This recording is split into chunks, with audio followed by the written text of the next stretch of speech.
The blade sang as it left the stone. Marcus Chin didn't mean to touch it. He was only steadying himself after the shuttle crash, his hand finding purchase on what he thought was a ceremonial display stand. The metal hummed under his palm, warm despite the freezing air of the Vakari throne world. Then it moved. The sword, easily 7 feet of curved, iridescent steel, slid free as if welcoming him. The great hall fell silent. Marcus looked up. 200 Vakari nobles stood frozen, their crystalline facial ridges flaring in colors he'd been warned meant shock. Or rage. Possibly both. His diplomatic training hadn't covered this scenario. The crash landing had scattered his team across the capital city. He'd stumbled into the palace seeking help, found a crowded ceremony in progress, and now held what his translator implant was frantically identifying as the Koreshtel, the ancestral fawn of Clan Veksha. "Put it down slowly," his implant whispered through his auditory nerve. "Do not make sudden movements." But the damage was done. At the far end of the hall, on a throne carved from a single massive crystal, Queen Silvara rose. She stood 9 feet tall, her forearms spreading wide, her dorsal crest flaring full crimson. The warrior queen of the largest clan in the Vakari hegemony. The woman, being, he'd been sent to negotiate a mining treaty with. Human. Her voice resonated through the chamber, deep and layered like a war drum. "You dare profane the sacred blade of my ancestors?" Marcus's mouth went dry. "Your Majesty, I apologize." "The crash. I didn't know." Silence. One of her lower hands made a sharp gesture. Instantly, 6 guards materialized around him, their plasma spears forming a cage of humming blue light. "The Koreshtel has not been drawn in 300 cycles. By law and blood, only one of royal lineage may wield it." "I wasn't wielding anything," Marcus protested. "I was falling. Yet you drew it." Silvara descended from her throne, each footfall echoing like thunder. The crowd parted. "The blade was sealed by my grandmother with her dying breath. Stone-locked," they said. "Immovable until a worthy soul of Clan Veksha's blood touched it again." She stopped before him. Up close, her eyes were magnificent, compound pupils that shifted like liquid gold. Her scent was strange, like ozone and cinnamon. 4 arms, each corded with muscle that could crush steel, hung loose at her sides. The diplomatic part of Marcus's brain noted she wore battle armor under her ceremonial robes. "I'm just a human," he said quietly. "I don't have any of your blood." "Precisely." Silvara's crest rippled through shades of purple. "Which makes this unprecedented." An elderly Vakari pushed through the guards. He wore robes marking him as a clan elder, his crest faded silver with age. "My queen, the law is clear. Whoever draws the Koreshtel from its rest claims rights of blood and station. In ancient times, I know the ancient times, Elder Kairvan." Silvara's voice carried warning. "Then you know what must be done." The elder's voice carried through the silent hall. "The blade has chosen. It has never been wrong." Murmurs rippled through the crowd. Marcus's implant worked overtime, catching fragments. Impossible, human contamination, sacred law, the old ways. Silvara took the blade from his hands. Her fingers brushed his, and he felt Callus's scars' warmth. She examined the sword, turning it in the light. The metal shimmered, alive with patterns that hadn't been visible before. "It sings," she said softly. Then louder. "The blade sings. After 3 centuries of silence, it sings." She met his eyes. For a moment, Marcus saw something flicker there. Calculation, yes, but also curiosity. And beneath that, something else. Loneliness, perhaps. The weight of crown and clan? "Human Marcus Chin of Earth," she announced, her voice filling the chamber. "You have drawn the Koreshtel. By doing so, you have invoked the oldest law of Clan Veksha. The blade bonds warrior to warrior, soul to soul, lineage to lineage." Marcus's stomach dropped. "What does that mean?" Silvara's crest flared brilliant gold. When she spoke, her voice carried absolute authority. "It means you will marry me, or you will die. By tradition, I grant you 3 sunset cycles to decide. The hall erupted. Nobles shouted in languages his implant couldn't translate fast enough. Guards shifted, uncertain. Through it all, Silvara stood motionless, watching him with those golden eyes. Marcus's diplomatic training kicked in through the shock. Marriage to an alien queen. An alliance Earth desperately needed. A blade that supposedly chose him. 3 days to decide between wedding and execution. He thought of his crashed shuttle, his scattered team, the mining rights that could save colonies back home. He thought of the sword singing in his hand, the warmth of its metal. He thought of Silvara's eyes. "May I speak with you privately, Your Majesty?" he asked. A ripple of surprise crossed her features. Then, something that might have been respect. "You may. Elder Kairvan, clear the hall. Guards, escort the human to the diplomatic quarter. We will speak at sunset." As the guards moved him toward the exit, Marcus looked back. Silvara still held the blade, watching him leave. The metal caught the light, and for just a moment, he could have sworn he heard it singing again. 3 days. 3 sunsets to understand what the sword wanted. What she wanted. What he wanted. The game had just begun, and Marcus Chin had no idea how to play. But he was going to learn fast. The diplomatic quarter turned out to be a luxurious prison. Marcus stood at the crystalline window, watching twin suns paint the alien sky in shades of violet and orange. Below, the Vakari capital sprawled in geometric patterns that hurt his human eyes. All angles and efficiency, beautiful and utterly foreign. "Your translator is malfunctioning," a voice said behind him. Marcus spun. A young Vakari stood in the doorway, smaller than the guards, her crest a gentle blue. She wore scholar's robes and carried a data tablet. "I'm Kelsera, Royal Historian. The Queen sent me to ensure you understand what you've triggered." She moved into the room without waiting for invitation, settling onto a cushion designed for Vakari anatomy. "Your implant is translating Koresh Tella's ancestral form, yes?" "Yes." "Inadequate. The word means soul that cuts. The blade isn't just metal. It's a living bond to every warrior who wielded it, every queen who ruled with it, every battle that shaped Clan Veksha for 6,000 years. Marcus sat slowly. "I didn't ask to touch it. The blade doesn't care about asking." Kelsera's crest shifted to amber, amusement, his implant suggested. "It cares about worthiness. And apparently it found you worthy. I'm not Vakari. How can I be worthy of your sacred weapon?" "That," Kelsera said, "is what has the court in chaos. Some believe you're an omen. Others think you're a curse. A few want you executed immediately before you can pollute our bloodline further." "And the Queen?" Kelsera's crest went still, a deliberate neutral. "The Queen is considering. She has ruled alone for 20 cycles since her mate died in the border wars. Clan law says she must remarry to secure succession. She has refused every candidate. Too political, she says. Too ambitious. Too false." Marcus thought about Silvara's eyes, the loneliness he'd glimpsed. "And now a human accidentally draws her sacred sword." "Not accidentally," Kelsera corrected. The Koresh Tel was stone-locked. Physical strength cannot break that seal. Only resonance of spirit. The blade recognized something in you, human Marcus Chin. Something that matched its purpose. Which is? To protect the clan. To serve with honor. To choose truth over comfort.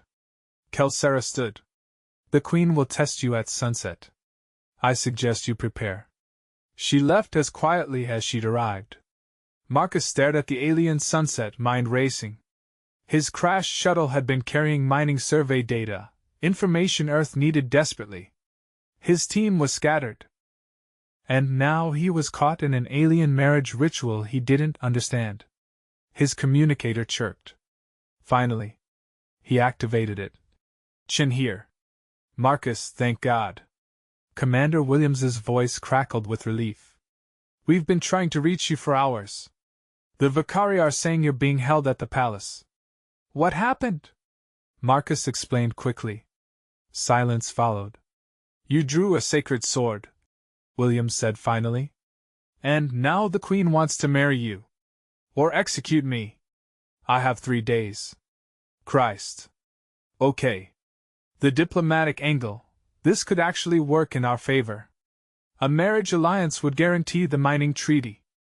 Earth needs those rare minerals, Marcus. Colonies are dying without them. I know the stakes, Commander. Do you? Because I'm about to make this an order if necessary. You will accept this marriage proposal.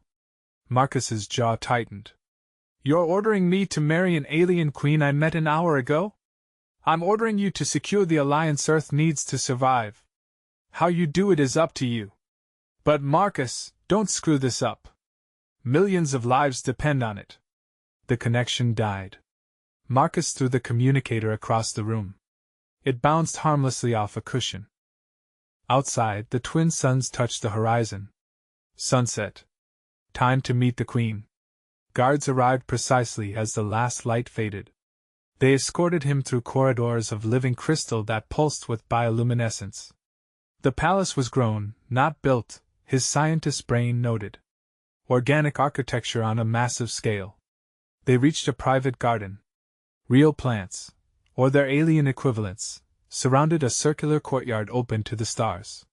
Silvara waited alone, her armor removed, wearing simple robes that somehow made her more imposing. The Kereshtel rested across her lap. Sit, she commanded. Marcus sat on the low bench opposite her. Between them, a small fountain burbled, the water glowing faintly blue. You may speak freely here, Silvara said. No guards, no court, no recording devices. Just you, me, and the truth. The truth is I don't want to die, Marcus said. Good. Survival instinct shows wisdom. She lifted the sword, letting starlight play across its surface. But survival alone is insufficient. Tell me, human, do you know why I sealed this blade 20 cycles ago? Your mate died. My mate was killed. By assassins from Clan Morthak, seeking to destabilize Vexha's power. They succeeded in taking him. They failed in breaking me. Her crest flared red. I swore no one else would touch the Kereshtel unless they truly understood what it means to protect something greater than yourself. Marcus watched her carefully. And you think I understand that? The blade thinks you do. I'm not yet convinced. She stood, and suddenly the sword was at his throat, not touching, but close enough to feel its warmth. You're a soldier, yes? Your records say decorated veteran. Former Marine. I went diplomatic corps after. He stopped. After? After I got tired of following orders that killed good people for bad reasons. Silvara's crest shifted to purple. Interesting. You know disillusionment. You know loss. You know the weight of impossible choices. She lowered the blade. My court thinks I should execute you. The conservatives say you've profaned our most sacred artifact. The progressives say marrying an alien will weaken our bloodline. The political opportunists want me to use you as leverage and dispose of you later. And what do you want? Silvara was quiet for a long moment. When she spoke, her voice was softer. I want what I've wanted for 20 cycles. A partner who sees me as Silvara first, Queen second. Someone who doesn't want my throne. Someone the blade would trust. She met his eyes. The Kereshtel has never chosen wrong. In 6,000 years, every warrior it accepted proved worthy. Every bond it formed was true. So I must ask myself, why you? Why a human? Why now? Marcus felt the weight of her gaze. Maybe because I'm the only one who didn't want anything from you. I literally crashed into your planet by accident. A sound escaped her, almost like laughter. Accident. Yes. Perhaps that's exactly what I needed. Everyone else seeks advantage. You seek survival. Honest, at least. She sat again, this time closer. I will test you tomorrow. 3 trials, as tradition demands. Combat, wisdom, and truth. Pass all 3, and I will marry you, not from obligation but from choice. Fail any, and you will be exiled but spared death. The blade's choosing grants you that mercy. And if I refuse the trials altogether? Then you never deserve to touch the Koresh Tel in the first place. Marcus thought of Commander Williams's order. Of the colonies dying without resources. Of the singing blade and the lonely queen. He thought about doing the right thing for the wrong reasons, or the wrong thing for the right ones. I accept the trials, he said. Silvara's crest flared gold, surprise, maybe, or approval. She stood, offering him one of her 4 hands. He took it. Her palm dwarfed his, warm and rough with scars. At sunrise, then, human Marcus Chin. Meet me in the arena. Bring courage. You'll need it. She left him there in the garden under alien stars. Marcus looked up at constellations he never learned, on a world he never meant to visit, preparing for trials he didn't understand. The blade had chosen him. The queen had challenged him. And somehow, he was going to have to prove worthy of both. Dawn broke in shades of crimson. Marcus stood at the arena's edge, watching as Vakari nobles filled the crystalline viewing galleries. Thousands of them, their crests shimmering with anticipation. This wasn't a private trial. This was a spectacle. Nervous? Kelsera appeared beside him, offering a flask of something that smelled like fermented starlight. Terrified, Marcus admitted. What am I facing? First trial, combat. You'll face a warrior of the Queen's choosing. Victory isn't necessary, survival with honor is sufficient. Second trial, wisdom. You'll be presented with an impossible choice and judged on your reasoning. Third trial, truth. You'll be asked 3 questions under neural monitoring. Lie, and the machine knows. Marcus drank from the flask. It burned going down. What happens if I fail? Exile, as promised. But also shame. The blade will be sealed again, and the Queen will be proven wrong for listening to it. Politically, it could destabilize her rule. Kelsera's crest went pale. No pressure. The arena gates opened. Silvara emerged, fully armored now, carrying the Koresh Tel. She looked magnificent and terrifying. Behind her walked a massive Vakari warrior, easily 10 feet tall, carrying dual plasma axes. Oh hell! Marcus muttered. Silvara's voice boomed across the arena. Human Marcus Chin stepped forward.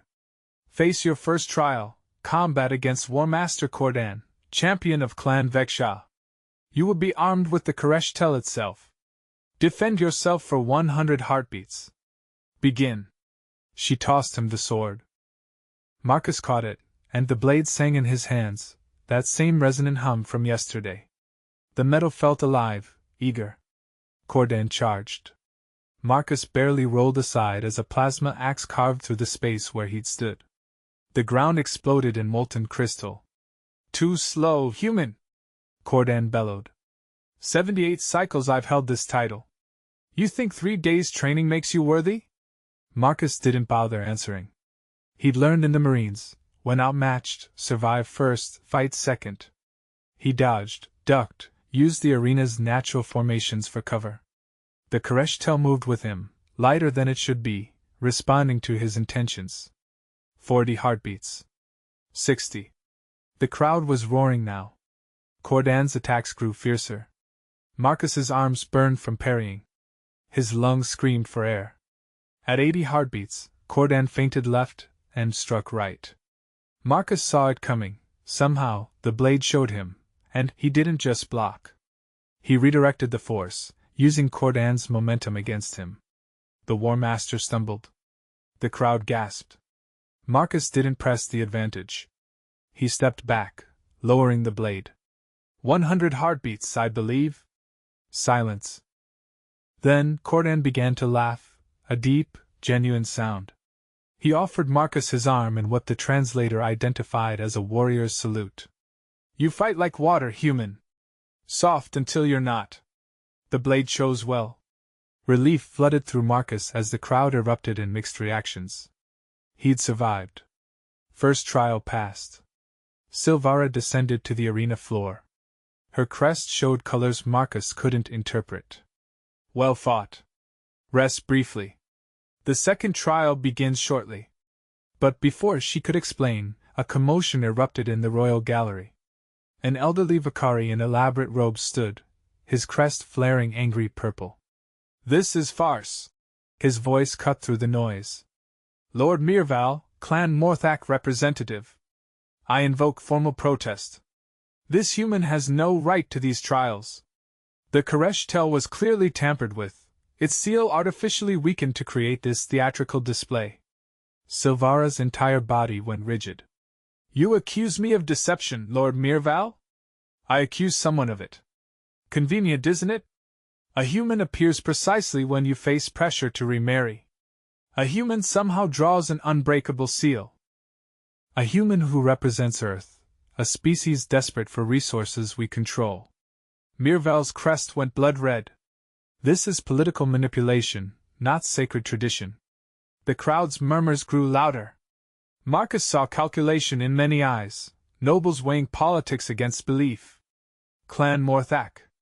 The same clan whose assassins had killed Silvara's mate. Your protest is noted and rejected, Silvara said coldly. The seal was true. The choosing was genuine. Prove it, Mirval demanded. Let the human face the trial of truth now, not later. Let him answer under neural monitoring. Did he know the sword was there? Was this encounter truly accident? Does he serve Earth's interests or Clan Vexha's? Silvara looked at Marcus. Her expression was unreadable, but he saw the trap. If she refused, it looked like she was hiding something. If she accepted, Marcus would be questioned before he'd prepared, and 3 trials would become 2. Marcus made his decision. I accept. Ask your questions, Lord Mirval. I have nothing to hide. Silvara's crest flashed surprise, then respect. So be it. Bring the neural monitor. Guards brought a device that looked like a metal crown. They placed it on Marcus's head. His vision filled with static, then cleared. His thoughts felt exposed, raw. Mirval circled him like a predator. Did you know the Kereshtel was in that chamber before you touched it? No. I was looking for help after my shuttle crashed. I'd never seen the blade before. The monitor pulsed green. Truth. Do you serve Earth's interests in this matter? Marcus felt the trap. Say yes, and he looked like a spy. Say no, and he looked like a liar. But the neural monitor would detect evasion. I serve the interests of peace between our peoples. Earth needs resources, yes. But I didn't crash my shuttle, draw your sacred sword, and face your trials as some elaborate scheme. I'm here because the blade chose me, and I'm trying to understand why. Green. Truth. Mirval's crest flickered. One more question. If forced to choose between your people and the Queen, which would you pick? I don't know. The honesty hurt. I've known her for one day. I've served my people my whole life. But I've also learned that false loyalties kill more people than honest uncertainty. If that moment comes, I'll choose what's right, not what's convenient. Green. Truth. The monitor was removed. Marcus's head pounded. Mirval looked frustrated but couldn't argue with the results. The human speaks truth, Elder Kairvan announced. Or at least, he believes what he says. The trial stands satisfied. Silvara stepped forward. 2 trials passed. One remains: wisdom. You will face an impossible choice, human. A scenario with no right answer. Choose and defend your reasoning. She gestured. A holographic display materialized, showing a star system Marcus didn't recognize. Colony World Varketh, Silvara explained. 20 million Vicari civilians. 1 year ago, it was attacked by pirates. My fleet could respond, but doing so would leave our core worlds vulnerable to a potential Clan Morthak assault. I had intelligence suggesting Morthak was planning exactly that, a trap to draw my forces away. The display shifted, showing 2 scenarios. In one, Silvara's fleet defended the colony and saved millions. In the other, they protected the core worlds, and the colony was devastated. I chose to protect the core worlds. 3 million civilians died on Varketh before local defenses rallied. The Morthak assault never came, the intelligence was false. My choice saved 15 billion lives in the core worlds from potential attack, but cost 3 million actual lives on Varketh. Her crest went ashen. Was I right? The arena was dead silent. Marcus understood. This wasn't hypothetical. This was Silvara's actual decision, one that still haunted her. The wrong answer wouldn't just fail the trial, it would wound her. He looked at the data carefully. Population numbers, fleet positioning, intelligence reliability estimates. Then, he looked at Silvara's eyes. You were right, he said quietly. And you were wrong. Both at once. Her crest flickered. Explain. You made the decision that protected the most lives based on the information available. That's logical, strategic, correct. But 3 million people still died, and you carry that weight every day. That's also correct. The real wisdom isn't in justifying one or the other. It's in accepting that leadership means living with impossible choices, and that sometimes being right and being at peace are different things. He stepped closer. You want me to tell you it was the right call, that you shouldn't feel guilty? Or you want me to condemn the choice, to prove I value individual lives over statistics? But either answer would be honest. The truth is you saved who you could with what you knew, and the dead still deserve to be mourned. Both things are true. That's the burden of the crown. Silvara's crest cycled through a dozen colors Marcus couldn't name. When she spoke, her voice was thick. In 20 cycles, no one has ever given me that answer. They either defend the decision to make me feel better, or criticize it to seem moral. You're the first to acknowledge the weight. She raised all 4 arms in a formal gesture. Trial of wisdom passed. Human Marcus Chin, you have completed all 3 trials through courage, truth, and understanding. The Koreshtel chose correctly. By the ancient laws of Clan Veksha, I offer you my hand in marriage, not as obligation, but as choice. What is your answer? The crowd leaned in. Marcus felt the weight of Earth's needs, of millions depending on this alliance. But he also felt something else, the warmth of the blade, the respect in Silvara's eyes, the possibility of something real. I accept, he said. Not for my people, though they need this alliance. Not for politics, though that's part of it. I accept because in one day, you've challenged me, trusted me, and shown me who you really are. That's more honest than any relationship I've had with my own species. Silvara's crest flared pure gold. She took his hand in one of hers, the Koreshtel in another. Then, by blade and blood, by law and choice, I claim you as mate and consort. Let any who oppose speak now or be silent forever. Mirvel looked like he wanted to object, but the trial results were absolute. Slowly, reluctantly, the crowd began to chant in Vakari. Kelsera whispered translation. Honor to the chosen. Honor to the blade. Honor to the queen and her mate. As the ceremony began, Marcus realized he just married an alien queen in front of thousands of witnesses. His commander would be thrilled. Earth would get its resources. And Silvara, she leaned down, her breath warm against his ear. Thank you? For seeing me. Thank you for letting me try, he whispered back. The Koreshtel sang between them, vibrating with a frequency that felt like approval. Whatever happened next, Marcus had a feeling the blade knew exactly what it was doing. And maybe, just maybe, so did he. The wedding feast lasted 3 cycles. Marcus learned to eat Vakari cuisine without poisoning himself, memorized 50 nobles' names and clan affiliations, and discovered that Vakari ceremonial wine tasted like battery acid mixed with honey.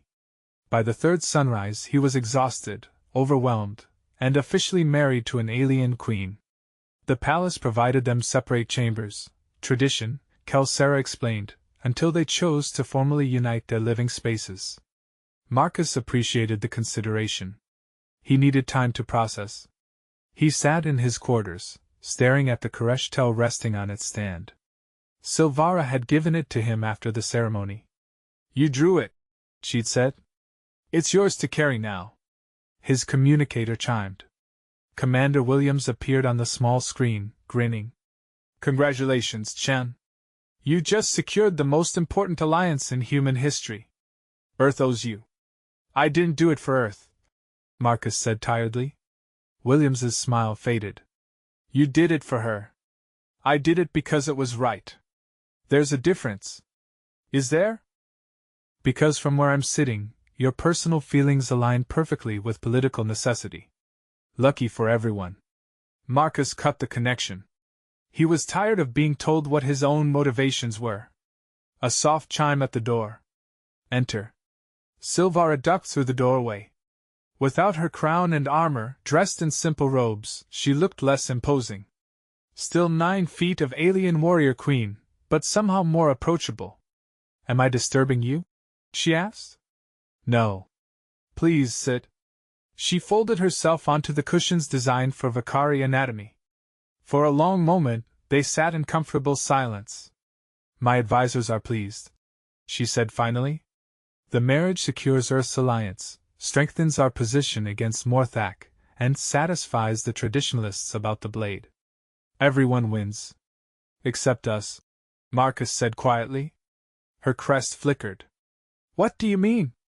We just married each other for political reasons dressed up as destiny. The blade chose me, sure. But we don't really know each other.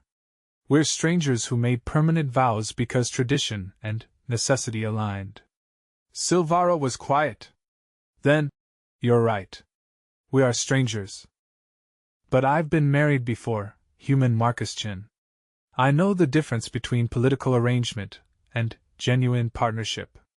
My first mate and I were chosen for political alliance. We grew to love each other over time, through shared trials and honest conversation. She met his eyes. I'm not asking you to love me now. I'm asking if you're willing to try. To learn who I am beyond the crown. To let me learn who you are beyond the accident and the blade. Marcus thought about it. What if we fail? What if we can't make this work? Then, we'll have tried honestly, which is more than most political marriages achieve. Her crest shifted to gentle blue. I've lived 20 cycles alone, Marcus. I'm tired of it. The blade brought you here. I'm choosing to believe that means something. Okay, Marcus said. Let's try. Silvara's crest flared warm gold. Then, let me start by asking, tell me about Earth. Tell me about your world, your life before this. They talked through the night cycle.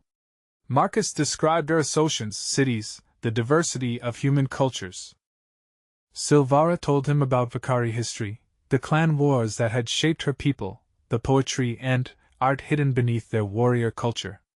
We're not so different, she said as artificial dawn approached. Both warriors who got tired of fighting. Both seeking something more.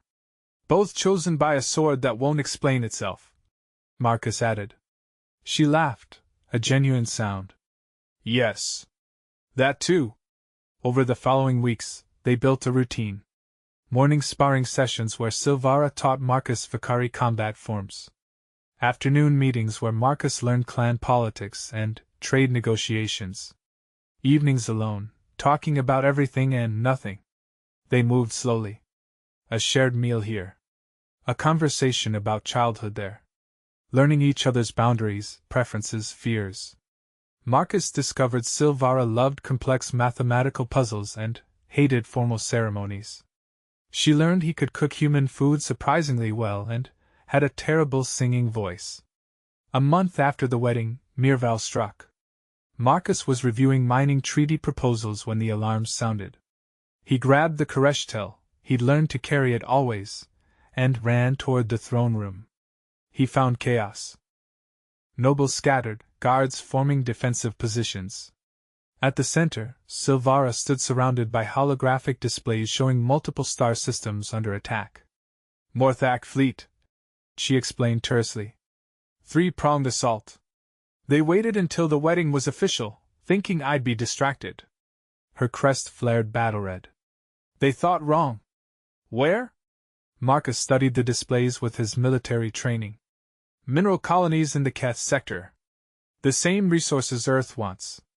If Morthak takes them, they control the leverage. Marcus saw the trap immediately. They want you to respond with your main fleet. Leave the capital vulnerable. Yes. Just like Varketh. Her voice was tight. But this time was different. This time, she wasn't alone. What if you don't have to choose? Marcus pointed to a cluster of human vessels on the tactical display. Earth's survey fleet is in that sector. They're not military, but they have defensive capabilities.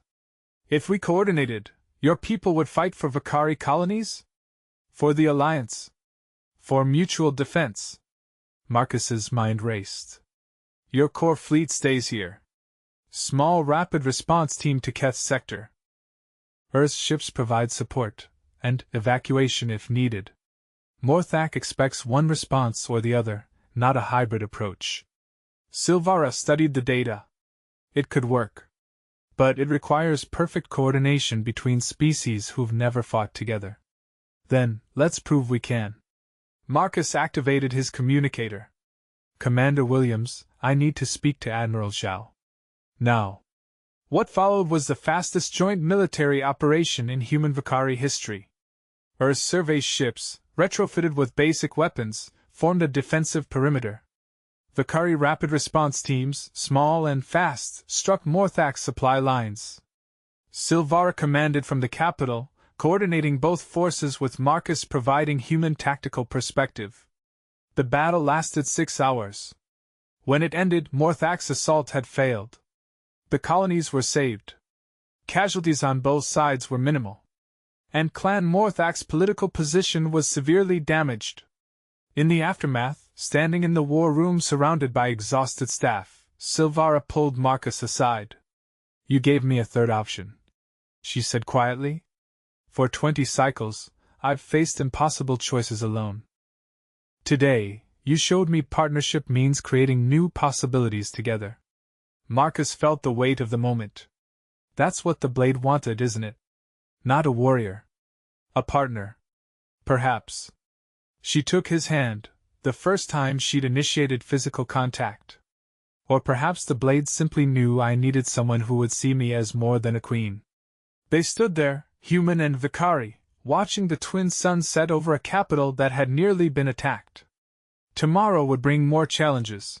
Treaties to finalize, political enemies to outmaneuver, two species learning to work together. But tonight, Marcus realized something had shifted. This wasn't just political necessity anymore. Wasn't just destiny forced by a sacred blade. Somewhere between the trials and the battles, between the late-night conversations and the shared victories, something real had begun to grow. Silvara, he said. I think I'm starting to understand what this marriage could be. Her crest flared soft gold. Show me. He squeezed her hand. It was a small gesture, human and simple, but she understood. She squeezed back with careful strength. The Koreshtel hummed on Marcus's back, approving.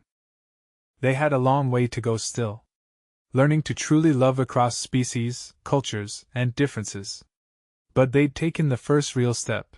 Choosing each other not because a blade or politics demanded it, but because they wanted to try. That was enough. For now, it was more than enough. 3 months into the marriage, Marcus woke to find Silvara's war council assembled in the pre-dawn darkness. Something was wrong. What happened? He grabbed the Koreshtel by instinct now, the blade a natural extension. Assassination attempt. Kelsera's crest was pale with worry. Poisoning at last night's diplomatic dinner. The Queen is unharmed, but 2 guards are dead, and 1 human diplomat is critically ill. Marcus felt ice in his stomach. Which human? Lieutenant Pack from your survey team. Sarah Pack. They'd served together in the Marines. She'd volunteered for this mission to stay close to Marcus after the crash. Now she was dying because someone wanted Silvara dead. Where is the Queen? Marcus demanded. Medical wing. With your lieutenant. He ran. The palace corridors blurred past. He found Silvara standing over a medical pod, all 4 hands clenched. Inside, Sarah lay unconscious, her skin gray, breathing shallow. Human physiology reacts differently to Vakari toxins, Silvara said without looking up. Our doctors don't know how to treat her. She's dying, Marcus. I'm sorry. Let me see the toxin analysis. Marcus pulled up the medical data. His xenobiology training was limited, but he knew human medicine. The toxin was attacking Sarah's nervous system, breaking down neuropathways. In humans, that meant adrenaline, he said suddenly. Massive doses. It won't cure her, but it might keep her system functional long enough to fight the toxin. That could kill her faster, the Vakari doctor protested. So will doing nothing. Marcus looked at Silvara. Trust me. She held his gaze, then nodded. Do it. 20 minutes later, Sarah's color improved. Her breathing stabilized. The crisis passed. She'd need weeks of recovery, but she'd live. Marcus sagged against the wall. Silvara stood beside him, close enough that their shoulders touched. Thank you, he whispered. For what? This happened because of me. Because someone wants me dead badly enough to poison a diplomatic dinner. Morthak? Almost certainly. Lord Mirval wasn't at the dinner. Convenient. Marcus felt rage building. Then we end this. No more political games. Morthak tried to kill you, killed your guards, nearly killed Sarah. That's an act of war. It's an accusation without proof. Mirval will claim ignorance. Without evidence, then we get evidence. Marcus stood. I'm done playing by rules that protect assassins. Silvara's crest flared warning. Marcus, what are you planning? To do what humans do best. Improvise.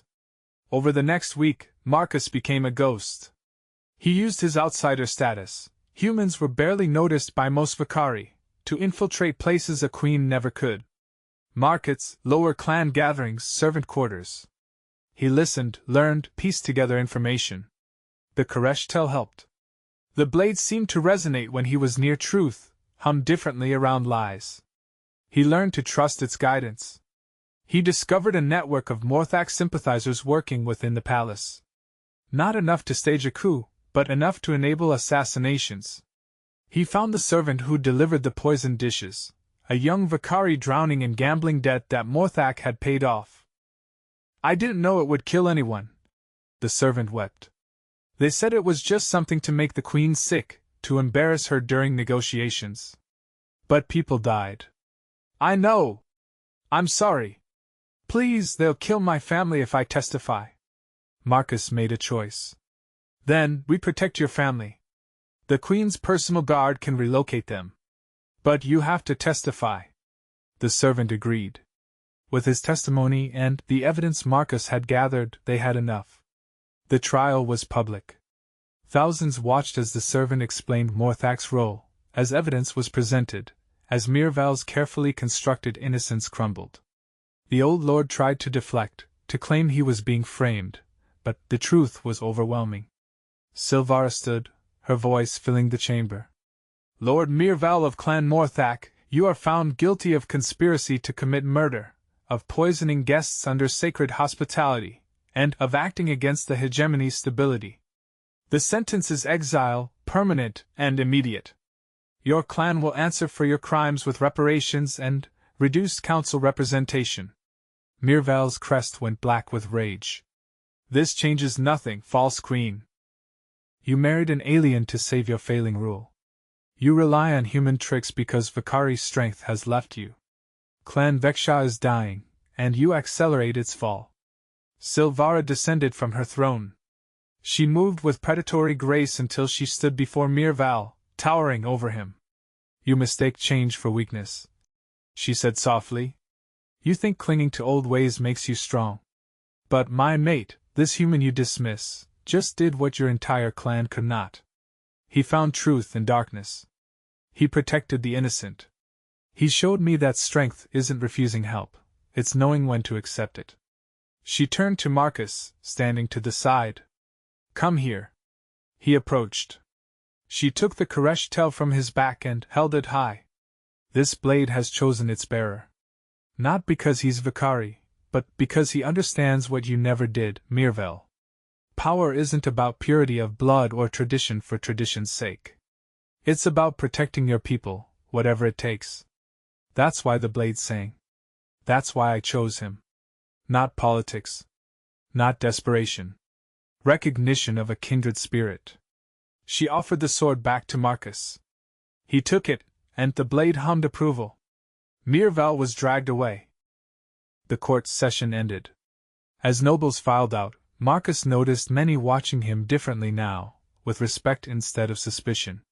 That night Silvara came to his quarters again. But this time, she carried personal belongings. I thought, she said carefully, that perhaps it's time we stopped maintaining separate chambers. If you're willing. Marcus looked at her, really looked. Not the queen, not the alien, not the political alliance. Just Silvara. A woman who'd lost her first mate to assassination, who'd carried the weight of her people alone for 20 cycles, who'd taken a chance on a human stranger because a sword told her to. I'm willing, he said. They merged their quarters that night. It was practical more than romantic, combining security, making logistics easier. But it was also a statement. They were trying. Really trying. The weeks that followed weren't easy. They argued about Vicari traditions Marcus found archaic. About human customs Silvara thought inefficient. About military strategy, trade policy, the correct way to prepare morning stimulants. But they also laughed. Learned. Marcus taught Silvara to appreciate human music. She showed him Vicari meditation techniques that actually helped his combat focus. They discovered they both loved strategy games and hated early mornings. One evening, 6 months after the wedding, they sat together watching the twin suns set. The mining treaty with Earth had been finalized. Morthak was weakened. The hegemony was stable. Do you regret it? Silvara asked suddenly. Being chosen by the blade? Marrying me? Marcus considered. He'd lost his old life. Would never return to Earth the same way. Had been thrust into alien politics and warfare. Had nearly lost friends, had faced death, had changed fundamentally. No, he said. I regret that it started with necessity instead of choice. But where we are now? This partnership we're building? I don't regret that at all. Silvara's crest cycled through shades of blue and gold, contentment mixed with affection. I want to show you something. She led him to the private armory where the Kereshtel had rested for 300 cycles. The stone platform remained, marked with ancient inscriptions. Can you read this? She asked.